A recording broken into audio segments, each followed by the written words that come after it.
our next panel, our next discussion for tonight, Be the Change. I'd like to invite on stage the Executive Director of the Akanksha Fund and also all-round superstar of today's event, Sejal Desai. Please give her a round of applause. She'll be chatting with two youth icons, Kehkashan Basu, the founder and president of the Green Hope Foundation, and Aayati Dash Kar, co-founder of Queendom Metaverse World Women Foundation, or as I like to call this panel, the cast of Wonder Woman 3. Please, one more time. Thank you.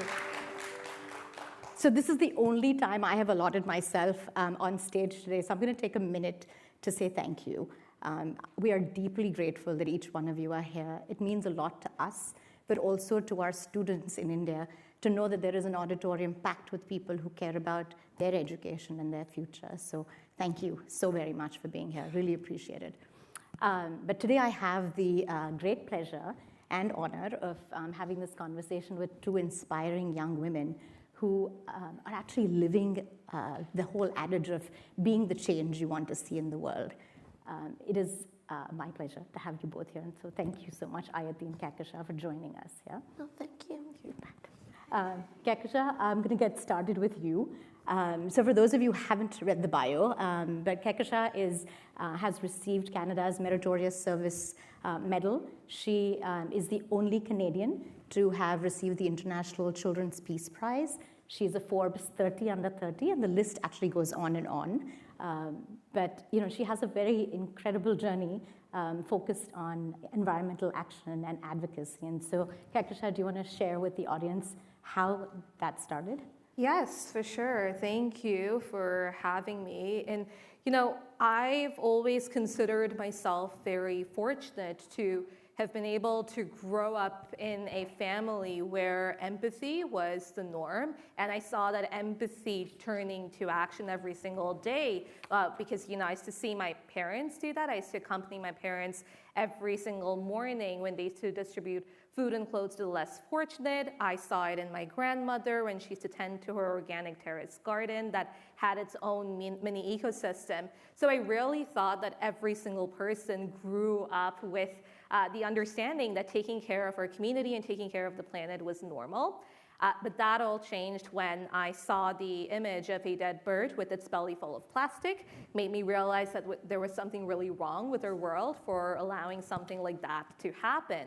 And it was also around that time, and this was at the age of 7, it was around that time that I had attended a lecture by environmentalist Robert Swan, and his words, the greatest threat to our planet is the belief that someone else will save it, really resonated with me, and that is what inspired me to plant my first tree on my 8th birthday, which is actually also World Environment Day, 5th June, so I thought I was preordained to become an eco-warrior. And, that was really the journey that I set out for myself. And I worked on the ground for many years, and then the United Nations invited me to speak at my first UN conference, but it was actually the following year at the age of 12 when I'd been invited to speak at the largest sustainable development conference of the time, Rio Plus 20 in Brazil. And there were 50,000 delegates there, but only 5 people under the age of 18, and me being 12, being one of them. And that was when I realized that the entire sustainable development process was extremely exclusive.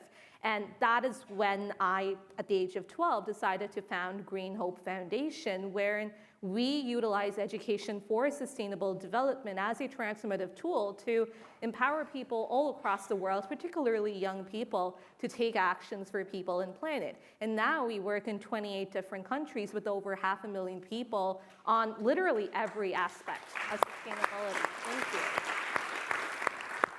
Thank you. And our work literally translates education to ground level action, whether in rural Western India, we've built solar-powered STEM labs that provide girls in extremely rural communities with STEM and IT literacy that enables them to have the knowledge and skill sets to be able to get jobs in the field of STEM when they graduate. In rural Bangladesh, our solar-powered mobile libraries are taking books to the doorstep of children who had been forced to drop out of school due to COVID and climate change, providing education and training to rural women farmers using agrivoltaic solar energy systems that increase crop yield by over 30%, or even like building solar-powered streetlights to provide safe spaces for women and girls in rural Bangladesh and rural Liberia that not only enables women to have the freedom to come out of their homes in the evenings, but also ensures that girls feel safe going to school at like really early in the mornings and don't drop out for that reason. And that's just a tiny snippet of how we use education for sustainable development, turning that into ground level actions, not just talking, but actually walking the talk. Thank you, Kehkashan. And so Aayati, I am very amazed. Ever since I've gotten to know you, she's a sixth grader. When I was in sixth grade, I was just barely trying to get my homework done and go to dance class, and that was just about as much as I could manage. Aayati, on the other hand, is speaking around the world. She's very passionate about girls and STEAM, and she's an artist, very creative. She writes, and she's just deeply passionate about things that are important to her. And so, Aayati, how did all of this start? I mean, I grew up in India from when I was 2 months old to 9 years old. I moved to the US 2 years ago. And when I moved here, I was so sad to leave my grandparents, but excited to start something new because I realized that I was very privileged to also just have a phone, to have access to education during my second grade and third grade during COVID. I was stuck in home for 2 years, that's right, but I had the privileges to at least learn. And as I moved to fourth grade in the US, I realized that girls were bullying me. They said that I didn't look human. I look like a pig. I look like a turkey. I was slapped on the face. I was pushed into the bathroom wall and not allowed to sit at a lunch table where I was assigned to sit. And I was not sure what to do. And expecting to make change, expecting to make something happen, I told everybody possible, from janitors, teachers, principals, vice principals. And with that information, you know how hopeless I was. But with that experience, I learned two things. That making a lot of noise is not enough, because I needed to use my voice now. And I also realized that hope is not enough. Hope works when courage takes action. And that's what I think every girl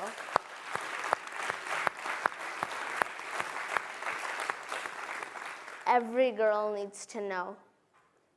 And that is how I founded the Queendom Metaverse, which gives every girl access to coaching, capital, community, gives them access to all those things and express themselves courageously and creatively and fearlessly. And I think girls' abuse and discrimination remains unrecognized, but it still exists. Girls' stereotyping remains unrecognized, but it still exists. And I think that is how I found myself immersed in talking about my community, myself, and what I represent. And that is why I think every girl needs to stand up and speak up for herself. Great, thank you.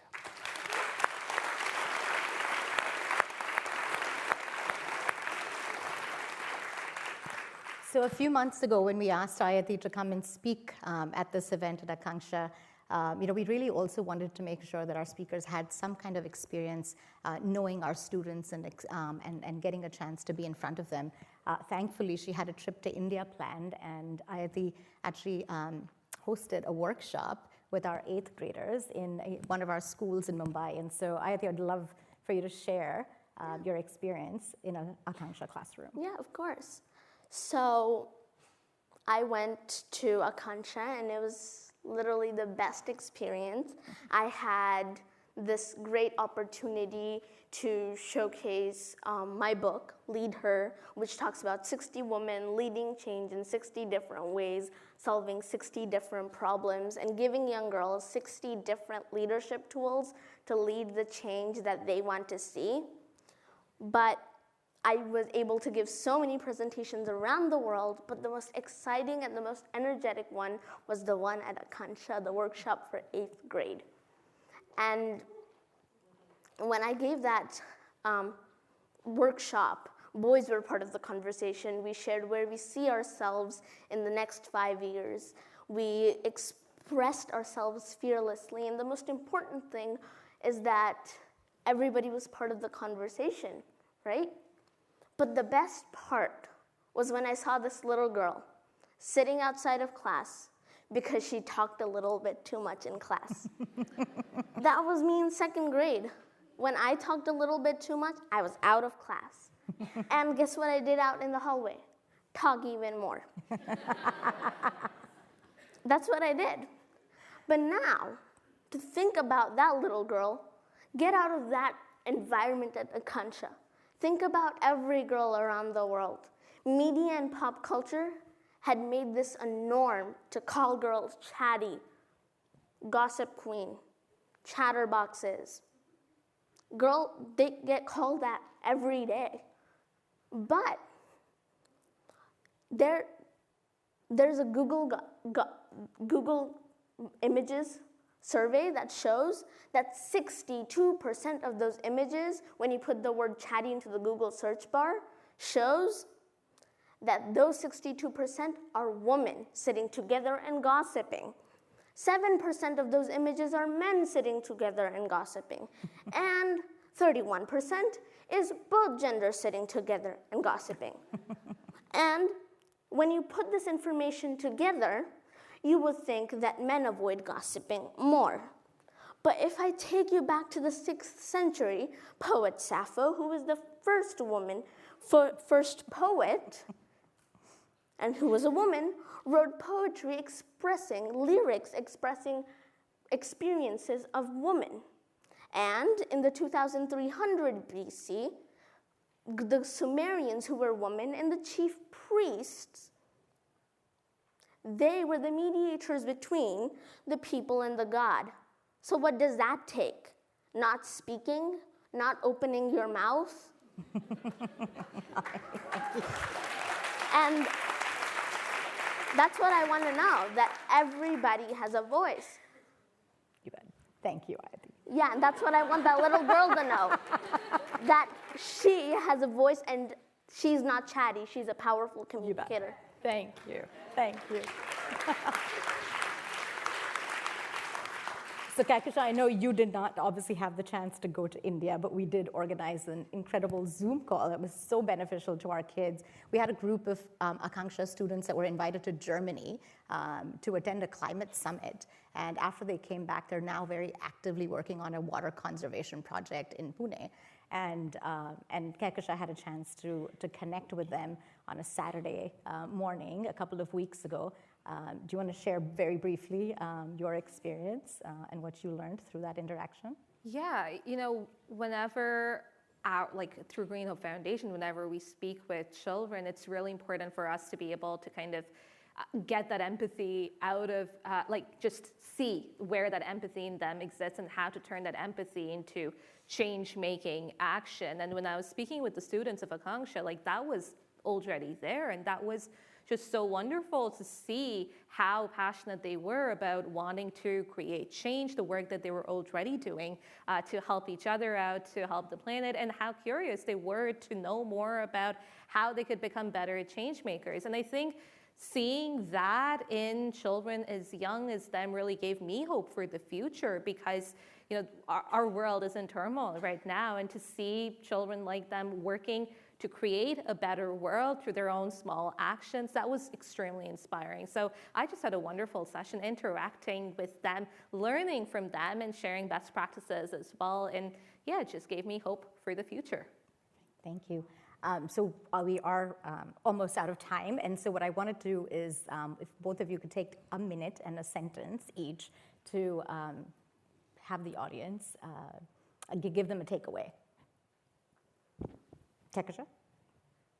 it's really important to turn your words into ground level action and ensure that those actions come from your heart, not doing something just because someone told you to do it or to look good in front of someone, but actually actions that help you sleep at night and help you become a better person. And those actions can be the smallest possible things, but not just talking, turning those words into ground level actions. Thank you, Kehkashan. Young people are underestimated, undervalued because of their age.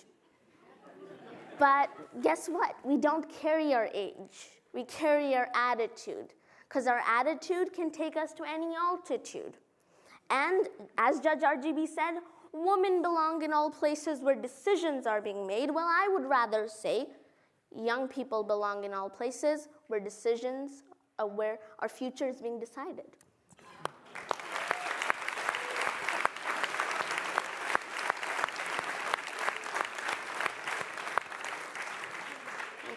You know, I could sit here and have this conversation for a few more hours because it's just so fun to do this. But I wanted to thank you both for joining us here at Voices on the Rise. And Kehkashan and I are going to leave the stage here briefly. But what Aayati usually does is whenever she's invited to speak at an event, she is a very creative person. So she writes her own spoken word poetry. She does art and always loves a little bit of time to share that. And so I just want to thank you both for being here, but Aayati, we're going to leave and have you share with the audience about Voices on the Rise. Perfect. Thank you.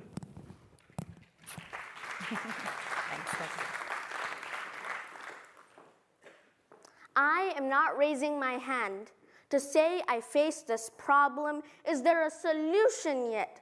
But I raise my hand to say I got this and I am in charge. Because if you have the power and you're not raising your voice, then that's injustice. Now I would like to step back and think about all the children in Ukraine, Afghanistan, Israel, Palestine, who have lost their opportunity to live their future. And I would like to thank Akanksha for giving every young person their basic right of education and giving them the mentality, the mindset that the pen is mightier than the sword and their voice is mightier than wars. Thank you. Inspired by Maya Angelou and Savitribai Phule, I am the voice on the rise. With courage intertwined, I am the beacon of hope and the guiding light.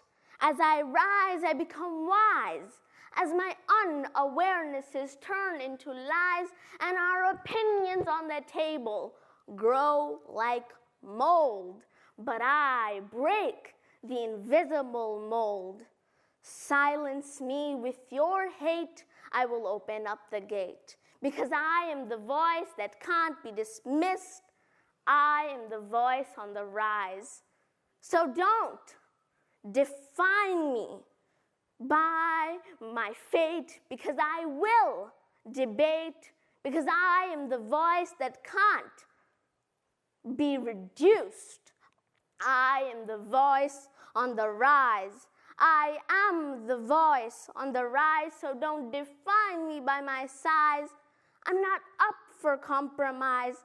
I'm the prize, and I am the voice on the rise. So let the world hear my cries as I reach for the limitless skies, because I am the voice on the rise. And I know, it is so hard for you to recognize I am the voice on the rise. I'm not the noise. I am the voice on the rise. How will you use your voice? It is time for you to rise.